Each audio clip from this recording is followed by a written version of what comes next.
Ba-dum.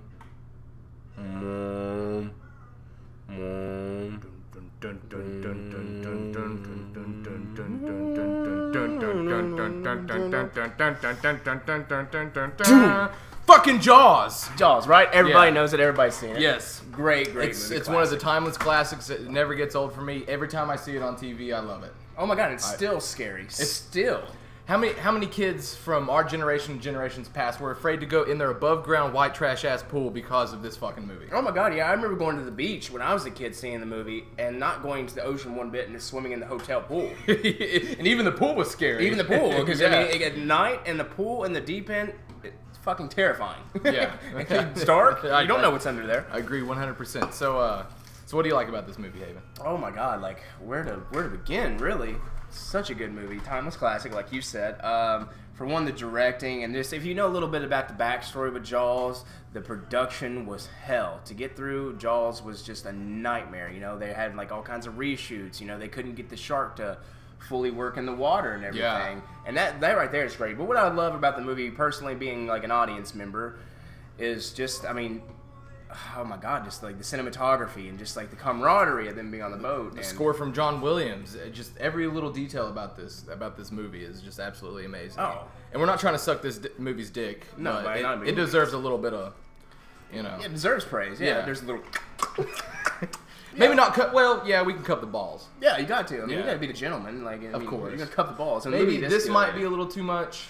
But I don't know. Yeah, I mean, I think Shawshank Redemption, which is also a good movie, but you wouldn't cup the balls with Shawshank, but you would definitely cup the balls with Jaws. The Shawshank cups your balls. Shawshank cups your balls. Cup the balls with Jaws. That's what we're saying. We heard it here first, folks. That's what we're saying. That's what we're saying. Cup the balls with Jaws. Cup the balls with Jaws. Okay, so your favorite character in this movie?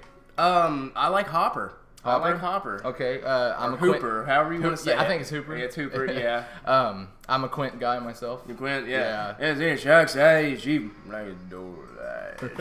just everything, like every time he opens his mouth, he always says something interesting, like even when they're comparing scars in the cabin. You know what I'm talking about? And it's just a big, light, happy scene, and then he talks about the USS Arizona or whatever the fuck it was. Indianapolis, thank you. And talks about losing, 100 and something men, and the mood turns from, they're all singing and drinking and stuff like that, and then it turns to that. And, yeah. And cool story about that. That was actually improv by him. The guy who plays him. Yeah, is what's his name? Let me see. I got the movie right here. I shouldn't have to take a look at it, but I'm going to. We're little fuzzy folks. Robert Shaw. Yeah, Robert Shaw. He improvised that whole speech about the USS Indianapolis. That's amazing. Yeah, it's so cool. And then it's such, like you said, lighthearted scene. They're sitting there singing, "I'm tired and I want to go to bed." Woo! About drop Mika. That's gonna sound terrible on audio. Yeah. But sorry, headphone users. Yeah. But I love the whole suspense of it because it's not a straight action movie.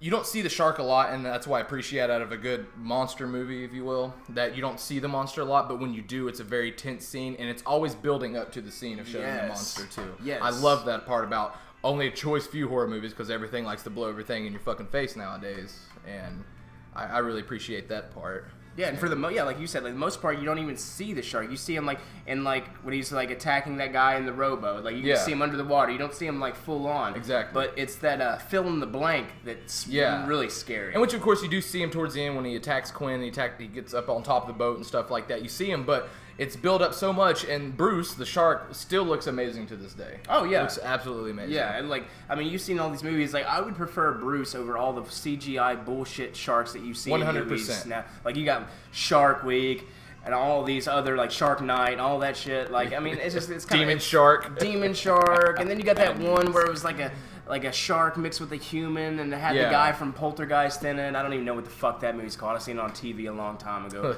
Made for sci-fi movie. Yeah. The only movie I think shark-wise that could even compete with it is probably Deep Blue Sea. Deep Blue Sea is great, yes. I love Deep Blue Sea. Yes. Great movie. What's that movie? Is it called Mako? Do you remember that movie? It was really similar to Deep Blue Sea from what I remember, but it wasn't as good. But I remember enjoying it as a kid, but that doesn't mean anything because I liked some really bad movies when I was a youngin'. Yeah, I love Super Mario Bros. As a kid. I still love that movie. Yeah. And it's so hated, but it's just a really comfy movie to me because I grew up watching it. Yeah, I feel it. I understand it's nothing like the games, but Guilty pleasure. yeah. But if you think about it, it was made in the 80s. I know we're going away No, from we're Jaws. talking about Jaws, but we're talking about It was made in the 80s, and there was only like 2 Mario games ever made. So, and if you play the first 2 Mario games, it's like what you can't really get a story out of that. No, not so at they all. had to kind of wing it themselves. But anyways, on the topic of Jaws, name some other stuff you like about the movie. Just the score, and like if anybody knows a little bit about the backstory of Jaws, like when they first showed it to the audience, there wasn't like a score with it. Right. Nobody found it scary. People were actually walking out thinking it was a trash movie, you know. And then finally John Williams came in and put the score, and they showed the same exact movie, but with the score to the same audience member. Then shit and got it scary. Freaking people out. People were crying. You know, it was Yeah. hysterical. Kind of like when The Exorcist came out. People Right. were fainting and Yeah, all kinds it's of just shit. that's a whole different video on its own. That's That's for another That's time. a very iconic movie. But so is Jaws in my opinion, and a Yeah. lot of other people's opinions too. It's a timeless classic, and for anybody that hasn't seen it, I recommend some Jaws. Yeah, and just that feeling of terror, like, and the feeling like putting yourself in the character's shoes and being out there and being on that boat and it's sinking, and you know this rogue shark is triggering you, and actually that's where it came from. Triggered. It was there was an old story, it might be an urban legend, I couldn't say, don't quote me on it, but there was a rogue shark and it was coming through like Rhode Island, and they went like these kids went cliff jumping. And they said there was a shark, and when the guy went to investigate it, went down there to swim, the shark was still down there eating on the boy's carcass when he was at the bottom of it. Yeah, great white, rogue great white. That's where it came from. Yeah, It's also got some Moby Dick vibes into it with Quint's character, as he's constantly he wants this shark and he wants nothing more. Like when I always forget his name, but the chief of police, he tries to contact the shore. Brody, yeah, he tries to contact the shoreline and he bashes that thing with the mallet or the bat. Yeah. And because he wants that shark so bad, he's just straight beeline for that shark, and I just think it's a neat characterization of him. Like, yeah, he's Ahab and the shark's Moby Dick. Exactly. Yeah. Exactly. I mean, Yeah. straight up. I mean, that's like what I was saying earlier. You know, like all stories are just like 7 real like stories, but they're just retold over and over, and with different imagination and different perspective on it. And I agree with you. Like, he's driven mad by it. You know, he just wants this shark at any means. He'll give up his life to do it. You see him going mad, because at first he's just this gruff, salty dog of a man. You know, he's hunting sharks his whole life. You go into his abode and you see all the shark teeth everywhere. It really sets up everything.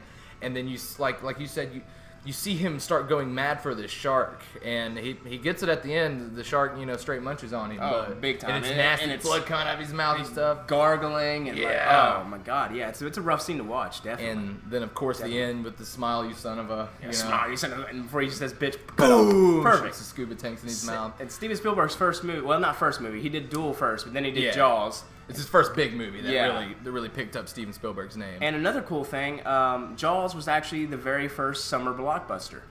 Wow.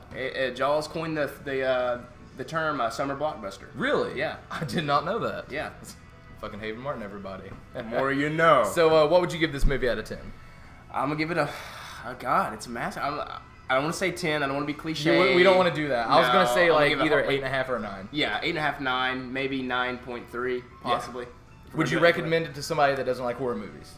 Absolutely. I would too. Because Absolutely. it's not 100% a horror movie. It's got the adventure aspect to it, and like the spooky cabin, horror house aspect to it, because there are 3 guys stuck on a boat. And I recommend it. I do too. It's fun. It's just a fun movie. Yeah. Graphic but fun.